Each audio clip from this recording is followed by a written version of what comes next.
भाषा हा ज्ञान मिळवण्याचा मार्ग आहे, मात्र साहित्यात समाजाला शिकवण्याचं आणि जागवण्याचं सामर्थ्य असतं।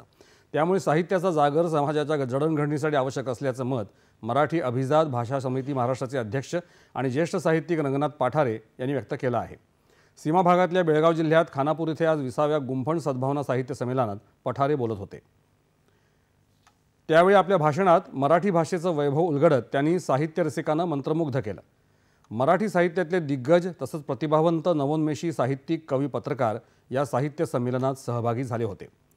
सातारा जिल्ह्यातील गुंफण अकादमी आणि खानापूर तालुक्यातील शिवस्वराज जनकल्याण फाउंडेशन यांच्या संयुक्त विद्यमाने या संमेलनाचं आयोजन करण्यात आलं होतं।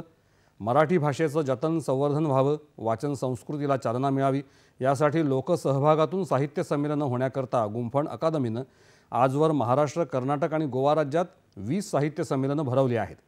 विशेषतः सीमा भागातली मराठी भाषा टिकावी आणि सीमा भाषकांना दिग्गज साहित्यिकांचे विचार ऐकायला मिळावेत यासाठी गुंफणनं सीमा भागात साहित्य संमेलनं सुरू केली, अशी माहिती गुंफण साहित्य अकादमीचे अध्यक्ष डॉक्टर बसवेश्वर चेणगे यांनी दिली। संमेलनाच्या निमित्तानं खानापूर इथल्या ज्ञानेश्वर मंदिरापासून संमेलन स्थळापर्यंत भव्य ग्रंथदिंडी काढण्यात आली।